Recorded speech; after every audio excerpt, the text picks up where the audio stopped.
मैंने supreme court में minority commission act को चैलेंज किया हुआ है जो 1992 में कांग्रेस ने बनाया था। मैंने सुप्रीम कोर्ट में जो माइनॉरिटी एजुकेशन एक्ट है 2004 में कांग्रेस ने बनाया था उसको भी चैलेंज किया हुआ है। दोनों मामले सुप्रीम कोर्ट में पेंडिंग है। संविधान में एक बार माइनॉरिटी शब्द आया है आर्टिकल 30 में, लेकिन माइनॉरिटी को डिफाइन नहीं किया गया। हमारे पास आज की डेट में माइनॉरिटी अफेयर मिनिस्ट्री भी है, माइनॉरिटी कमीशन भी है, केंद्र में माइनॉरिटी कमीशन है, राज्यों में माइनॉरिटी कमीशन है, केंद्र में माइनॉरिटी अफेयर मिनिस्ट्री है, राज्यों में माइनॉरिटी अफेयर मिनिस्ट्री है। केंद्र भी हजारों करोड़ रुपए खर्च कर रहा है, राज्य भी सैकड़ों करोड़ या हजारों करोड़ रुपए खर्च कर रहे हैं। लेकिन माइनॉरिटी कौन है ये किसी को नहीं पता। सब कुछ बन गया, सब कुछ पैसा भी जा रहा है, लेकिन कौन है माइनॉरिटी? 1% वाला माइनॉरिटी है कि 2% वाला है ये नहीं पता। माइनॉरिटी की पहचान राज्य के स्तर पे होगी, राष्ट्रीय स्तर पे होगी या जिले के स्तर पे होगी ये नहीं पता। आर्टिकल 30 में जो माइनॉरिटी आया था उसकी बैकग्राउंड आप समझिए, बैकग्राउंड क्या थी, क्यों आया।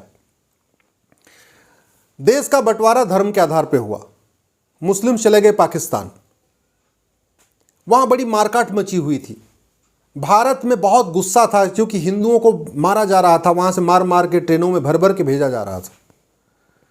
तो जो लोग यहाँ पे थे, उदाहरण के लिए मौलाना कलाम, रफ़ी अहमद किदवई और भी कुछ थे मुस्लिम्स जो संविधान सभा में थे, जब इस पर चर्चा हुई तो उन्होंने ये बोला कि साहब देखो यहाँ पे 90% हिंदू हैं, सरकार बनेगी जो स्वाभाविक सी बात है हिंदुओं की बनेगी, हिंदुओं के लिए बनेगी, तो जो हिंदू चाहेंगे वही सब होगा।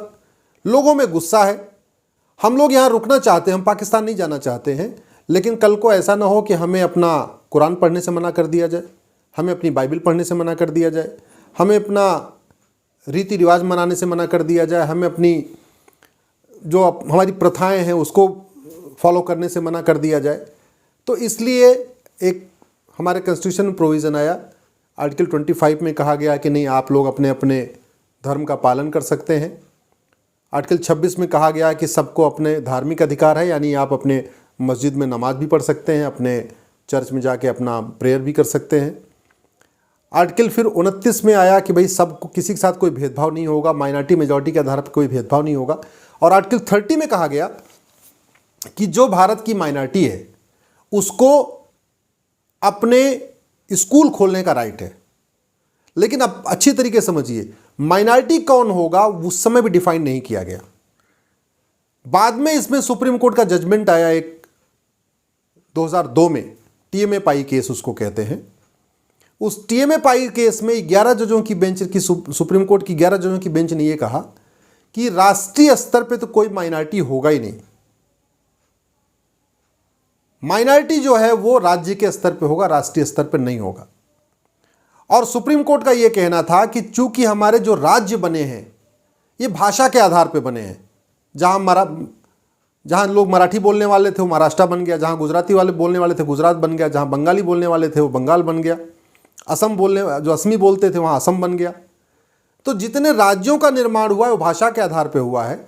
हम जो भाषाई अल्पसंख्यक होते हैं उसको राज्य के स्तर पे देखते हैं, तो धार्मिक अल्पसंख्यक भी राज्य के स्तर पे देखे जाएंगे। ये 2002 का सुप्रीम कोर्ट का जजमेंट है, टीएमए पाई केस कहते हैं उसको। उसके बाद 2005 में एक सुप्रीम कोर्ट का और लैंडमार्क जजमेंट आया, तीन जजों की बेंच का जजमेंट था, उसको बाल पाटिल केस कहते हैं। जस्टिस धर्माधिकारी ने वो जजमेंट लिखा है तीनों जज की तरफ से। उसमें सुप्रीम कोर्ट ने कहा है कि इस देश का विभाजन धार्मिक आधार पे पहले ही हो चुका है, और धार्मिक आधार पे फिर से हम जो अल्पसंख्यक बहुसंख्यक का काम कर रहे हैं, अल्पसंख्यक आयोग, अल्पसंख्यक मंत्रालय, ये जो चल रहा है, ये दोबारा एक नए विभाजन की फाउंडेशन रखेगा। ये 2005 में सुप्रीम कोर्ट ने कहा है।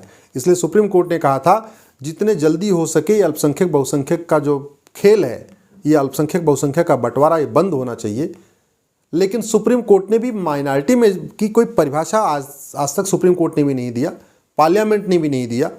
इसीलिए मैंने माइनॉरिटी कमीशन एक्ट जो 1992 में बना और माइनॉरिटी एजुकेशन एक्ट जो 2004 में बना, दोनों को सुप्रीम कोर्ट में चैलेंज किया हुआ है। माइनॉरिटी को डिफाइन न होने के कारण आप जरा देखिए हो क्या रहा है। लद्दाख में हिंदू केवल 1% है, बौद्ध वहां पे 50% है, मुस्लिम वहाँ पे 46% है। 46% जो मुस्लिम्स हैं लद्दाख में वो तो माइनॉरिटी कहलाते हैं। 50% वहाँ पे बौद्ध हैं, वो भी माइनॉरिटी कहलाते हैं। लेकिन हिंदू केवल 1% है लद्दाख में, वो माइनॉरिटी नहीं कहलाता। लक्षद्वीप में हिंदू केवल 2% बचे हुए, वो माइनॉरिटी नहीं कहलाते। लेकिन मुस्लिम्स वहाँ पे 97% हैं लक्षद्वीप में, वो माइनॉरिटी कहलाते हैं। नागालैंड हिंदू केवल 8% हैं, वो माइनॉरिटी नहीं कहलाते। क्रिश्चियन 88% हैं, वो माइनॉरिटी कहलाते। मिजोरम हिंदू केवल 2% है, माइनॉरिटी नहीं कहलाते। क्रिश्चियन वहाँ एक्चुअल में मेजॉरिटी में है, वो माइनॉरिटी कहलाते। मेघालय हिंदू 11% है, उनको माइनॉरिटी का दर्जा नहीं मिला हुआ है। क्रिश्चियन वहाँ मेजॉरिटी में है, वो माइनॉरिटी कहलाते हैं। तो ये भारत इकलौता ऐसा देश है जहाँ पे एक्चुअल में जो माइनॉरिटी है वो मेजॉरिटी कहला रहा है, और एक्चुअल में जो मेजॉरिटी है वो माइनॉरिटी कहला रहा है। तो राष्ट्रीय स्तर पे तो कोई माइनॉरिटी मेजॉरिटी होना ही नहीं चाहिए। और मैं ये कह रहा हूँ कि माइनॉरिटी मेजॉरिटी की ज़रूरत ही नहीं है। जिस डर के कारण आर्टिकल 30 आया था वो डर खत्म हो गया। 75 साल के अंदर डर खत्म हो गया। माइनॉरिटी मेजॉरिटी तो वहाँ पे होता है जहाँ पे जो सरकार चलती है वो पर्टिकुलर एक रिलीजन के हिसाब से चलती है। उदाहरण के लिए अगर कोई देश कुरान से चल रहा है, शरिया से चल रहा है, वहाँ तो जो माइनॉरिटी है, जो शरिया को नहीं मानने वाले लोग हैं या जो गैर मुस्लिम हैं, उनको अलग से प्रोटेक्ट करने की ज़रूरत है। उदाहरण के लिए पाकिस्तान शरिया इस्लामिक कंट्री है, तो वहाँ पे जो गैर मुस्लिम्स हैं उनको प्रोटेक्ट करने के लिए माइनॉरिटी अफेयर मिनिस्ट्री होनी चाहिए, माइनॉरिटी कमीशन भी होना चाहिए। बांग्लादेश इस्लामिक कंट्री है, तो वहाँ पे भी जो गैर मुस्लिम्स हैं उनको प्रोटेक्ट करने के लिए माइनॉरिटी अफेयर मिनिस्ट्री होनी चाहिए, माइनॉरिटी कमीशन होना चाहिए। या ऐसा कोई देश जो क्रिश्चियन उसमें थियोलॉजी पे चल रहा है, जो पूरी तरीके से बाइबल के हिसाब से चलता है, वहाँ पे भी जो गैर ईसाई हैं उनको प्रोटेक्ट करने के लिए minority commission, minority affair ministry होना चाहिए। भारत में तो कोई ज़रूरत ही नहीं है। जब भारत के संविधान का आर्टिकल 14 कह रहा है इस देश में सब लोग बराबर हैं। आर्टिकल 15 कहता है कि जाति, धर्म, भाषा और क्षेत्र के आधार पर किसी से भेदभाव नहीं होगा। आर्टिकल 16 कहता है इस देश के सभी नागरिकों को, हिंदू हो, मुस्लिम हो, पारसी हो या ईसाई हो, सबको समान अवसर मिलेगा। एंट्रेंस एग्जाम में इक्वल अपॉर्चुनिटी मिलेगी, नौकरियों में इक्वल अपॉर्चुनिटी मिलेगी। आर्टिकल 19 कहता है इस देश के सभी नागरिकों को पूरे देश में कहीं पे भी जाने, कहीं पे रहने, कहीं बसने का बराबर अधिकार मिला हुआ है। तो आर्टिकल 14 कोई भेदभाव नहीं करता, सब हिंदू, मुस्लिम, पारसी, ईसाई को बराबर अधिकार देता है। आर्टिकल 16 कहता है हिंदू, मुस्लिम, पारसी, ईसाई में भेदभाव नहीं करोगे। आर्टिकल 15 कहता है हिंदू, मुस्लिम, पारसी, ईसाई में कोई भेदभाव नहीं करोगे। आर्टिकल 19 कहता है हिंदू, मुस्लिम, पारसी, ईसाई सबको कहीं पे भी जाने, कहीं पे रहने, कहीं पे बसने, कहीं पे रोजगार शुरू करने का अधिकार है। आर्टिकल 21 कहता है कि सबको एक समान अच्छी तरीके से जीवन जीने का अधिकार है। फिर ये माइनॉरिटी मेजॉरिटी क्यों? मेरी समझ में तो आज की डेट में भारत में, जब अगर हम कह रहे हैं भारत वास्तव में सेकुलर कंट्री है और हमने सेकुलर शब्द जोड़ भी दिया, फिर माइनॉरिटी मेजॉरिटी का मतलब नहीं है। हाँ, भारत अगर हिंदू राष्ट्र घोषित हो जाए फिर तो समझ में आता भाई ठीक है, ये हिंदू राष्ट्र घोषित हो गया है, हिंदुओं को ज़्यादा अधिकार है, गैर हिंदुओं को कम अधिकार है, तो भाई एक यहाँ पे माइनॉरिटी अफेयर मिनिस्ट्री होनी चाहिए, माइनॉरिटी कमीशन होना चाहिए। जैसे पाकिस्तान में है कि वहाँ पे जो गैर मुस्लिम है उनको बराबर का अधिकार नहीं मिला हुआ है, तो वहाँ तो होना चाहिए। भारत में तो कोई ज़रूरत ही नहीं है। तो ये दुर्भाग्य है हमारा।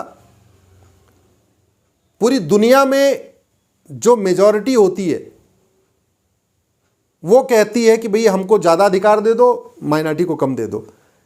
भारत में उल्टा हो रहा है। यहाँ पे हिंदुस्तान के हिंदू कह रहा है हमको बराबर अधिकार दे दो। पाकिस्तान में जो माइनॉरिटी है वो कह रही है जी धर्मांतरण नियंत्रण कानून बनाओ। भारत में हिंदुओं का धर्मांतरण हो रहा है, हिंदू बेचारे कह रहे हैं जी धर्मांतरण नियंत्रण कानून बनाओ। यहाँ के हिंदू कह रहे हैं हमको समान धार्मिक अधिकार दो। यहाँ के हिंदू कह रहे हैं, जो हिंदुस्तान के हिंदू जो बहुसंख्यक हैं एक्चुअल में नेशन वाइड, वो कह रहे हैं जी आप अल्पसंख्यक बहुसंख्यक खत्म करो, सब लोग बराबर हैं।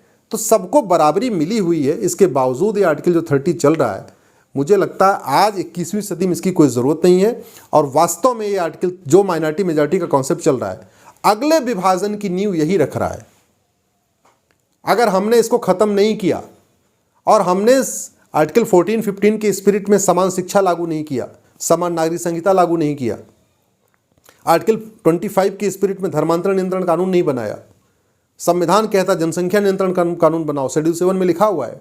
अगर हमने जनसंख्या नियंत्रण कानून नहीं बनाया और ये आर्टिकल 30 जो माइनॉरिटी मेजॉरिटी का डिवीज़न, इसको ख़त्म नहीं किया, तो मुझे ऐसे लगता है कि 20-25 साल के बाद एक नए विभाजन की नींव पड़ेगी। 1947 में एक बार विभाजन हो चुका है।